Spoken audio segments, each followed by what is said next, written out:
D'abord, il faut dire quand même que j'étais un des commentateurs de gymnastique de la chaîne TF1 à l'époque, et puis Antenne 2 ensuite. Alors, lorsque le trampoline a surgi, c'était à l'époque de Richard Tison, qui, en étant champion du monde, mais on se disait à l'époque, avec la rédaction des journalistes de télévision, mais oui, championnat du monde de quoi? Trampoline, ça veut dire quoi? Qu'est-ce que c'est? C'est un petit matelas qu'on installe dans un gymnase. Enfin, ça paraissait pas très crédible. Et puis, l'émission de Bouvard, justement, a donné cette discipline acrobatique un peu plus de crédibilité, puisque Richard Tison a eu ce malheureux accident en direct dans l'émission de Bouvard. À partir de là, si vous voulez, il faut peut-être un accident de la vie pour que les journalistes aient un regard plus affiné sur une discipline encore méconnue. Et moi, j'ai dit tout de suite, écoutez, le trampoline, c'est très simple. On va pouvoir peut-être apprécier beaucoup plus l'évolution acrobatique d'un Français. Le monde du trampoline se résumait à 4-5 nations à l'époque performantes, les Hollandais, les Allemands, les Russes bien sûr qui sont venus très rapidement. Et puis on s'est vite aperçu quand même qu'avec Lionel Pliolin, on avait un champion qui avait un charisme, qui avait une élégance, qui avait un sourire, qui avait un regard et qui avait surtout une virtuosité sur le trampoline. Et est arrivé bien sûr les premières Coupes du Monde à Antibes que j'ai connues avec Michel Rouquette. Et le jour où j'ai proposé une retransmission de la Coupe du Monde à Antibes, eh bien j'ai connu des réticences au sein même de la rédaction d'Antenne 2. Et puis Chapat m'a dit à l'époque, bon, tu es sûr que ça fera un bon spectacle? J'ai dit, je pense, parce que les gens ne sont pas habitués à voir monter des gens à 7 mètres de haut. Et à partir de là, eh bien, un jour, j'ai transporté mes caméras, il y avait du tumbling et il y avait le trampoline. Michel Rouquette m'a adapté un programme spectaculaire et on a pu découvrir un Lionel Pliolin qui était déjà en ascension, j'allais dire, dans le monde des champions. Et on s'est attaché à ce garçon parce qu'il vendait bien sa discipline. En plus, il était bon, l'interview, il expliquait bien. Ça durait que 30 secondes, son évolution, mais ces records du monde accumulés qui se sont ensuite affichés sur le tableau électronique de Bercy lors des championnats du monde a donné en plus beaucoup plus d'amplitude à cette discipline. Alors je suis parti à faire des championnats du monde en Allemagne. Et puis, je me souviens aussi d'un championnat du monde à Eindhoven où c'était pas prévu de le retransmettre. Mais le fait même qu'il y ait David Martin, qu'il y ait tous ces garçons, on s'est dit, bon, il faut le faire, il faut le suivre, cette discipline qui va devenir olympique. Moi, j'y suis un petit peu pour quelque chose si elle est devenue olympique, parce que j'ai incité mes directeurs à prendre en charge cette transmission. Et puis c'est vrai que les champions français ont été très bons. Ensuite est venue une pléiade de champions russes qui ont éclaté à l'écran de télévision, parce que les records du monde, les pirouettes, les demi-vrilles, les triples saltos, tout ça, ça a voltigé. Et l'apport de la télévision a été indispensable, parce que le ralenti a apporté aux téléspectateurs la méconnaissance qu'il captait au départ dans cette évolution rapide. Eh bien, il appréciait ensuite au ralenti tout ce ballet, j'allais dire, aérien. Et Pliolin a été l'une des plus belles vitrines du trampoline. Voilà. Et Bercy, vous l'avez vécu comment de l'intérieur? Ah ben Bercy, je l'ai vécu de l'intérieur parce que nous avions une retransmission de prévue. Alors, il est clair qu'à l'époque, le trampoline n'était pas comme la gymnastique, bien rythmé, avec la musique. Enfin, il y avait un petit peu d'artifice, mais c'était vraiment la discipline pure et dure. Le trampoline était situé au milieu du centre du Palais Omnisport. Et c'est vrai que quand Pliolin est monté pour cette finale, moi j'ai eu un petit stress, parce que je me suis dit il va se passer un truc. Et alors j'étais en différé, mais le fait même qu'on montre ce record du monde absolu dans l'espace a été pour moi un événement comme le hippon de David Douillet au championnat du monde ou aux Jeux Olympiques. C'est le même impact, c'est exactement le même impact. Sauf que, je vais vous dire un truc, pourquoi le trampoline ne peut pas être aussi populaire que l'est le judo. Parce qu'on fait plus facilement monter des gamins de 5 ans sur un tatami, où on en prend 40 en vitesse et on leur inculque les bonnes formes du judo. Par contre, pour le trampoline, il faut une adaptation, il faut de l'équilibre, il faut une appréhension à l'espace. Et tous ces ingrédients-là font que c'est réservé encore à une petite frange de la population. Et pourquoi depuis votre départ à la retraite, on en voit quand même beaucoup moins?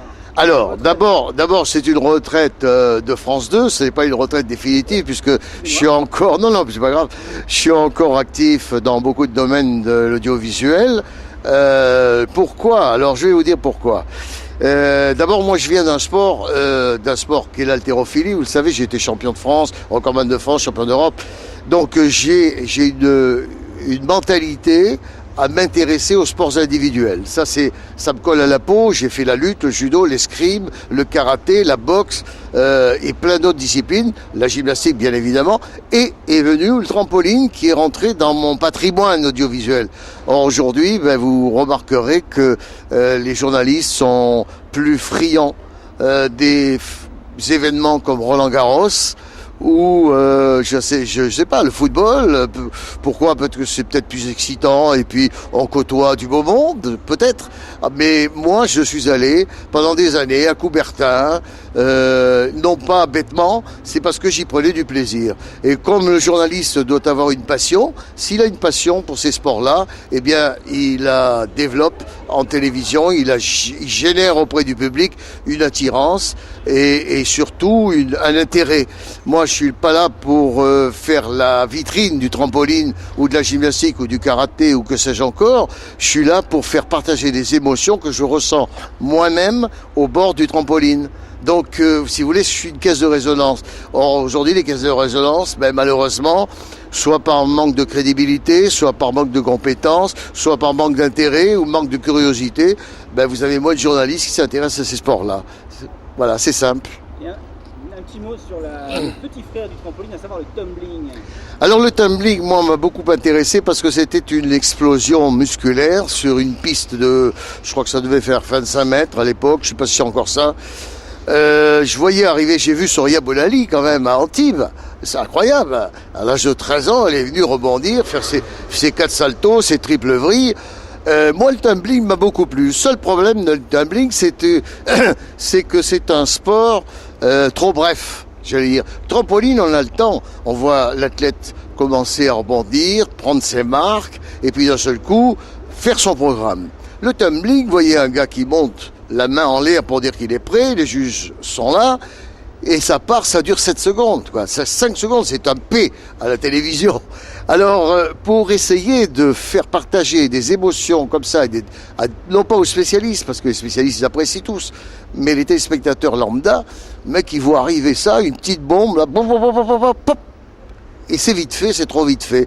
Donc, si vous voulez, c'est un phénomène acrobatique qui manque pas d'intérêt, puisqu'on a eu quand même des champions du monde. J'ai souvent accompagné les retransmissions de gym avec le trampoline, avec également le tumbling, parce qu'il y a 3 façons de s'exprimer. Soit on a un agrès, soit on monte soi-même dans l'espace, c'est le cas du trampoline, soit si vous voulez, latéralement, on explose sur une piste. Il y a 3 façons de montrer le sport acrobatique. Je crois que le tumbling a sa place. Malheureusement, pour trouver des pistes de 30 mètres dans tous les gymnases, c'est pas demain, la veille. Voilà. Dernière petite chose, est-ce que pour le 40e anniversaire du trampoline, vous pourriez faire un petit coucou à la caméra en souhaitant bon anniversaire à toute l'équipe du trampoline dans l'Union? Alors, bon, 40 ans d'un... Je vais attendre le scooter là parce que c'est terrible. La télévision, dès qu'il y a un bruit extérieur, ça trouble. Pour les 40 ans du trampoline français, que peut-on dire? Bon, c'est que c'est un sport majeur aujourd'hui. C'est déjà pas mal. Avant, c'était moi j'ai connu sport adolescent.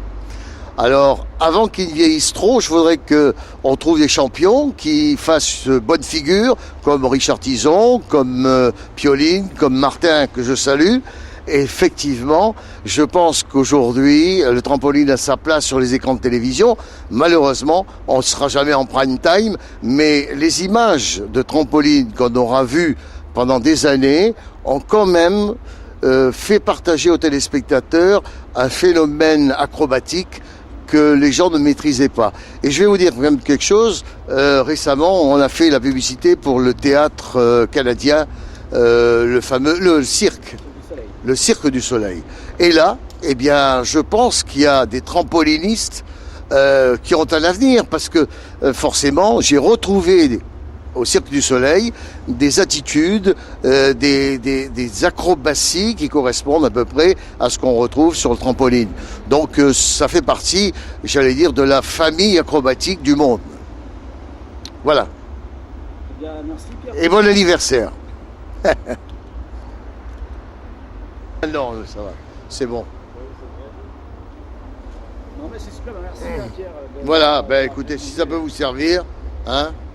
Ah mais ça va nous servir, il n'y a pas de problème, ça sera sur internet, je ne sais pas quand, Damien, c'est lui le... Vous êtes d'accord? Et vous passez. Oui, bien sûr, évidemment. Je sais que le goût, en tout cas, était ok, lui, pour Bon, l'apéro et tout ça. Attendez, on va pas se faire une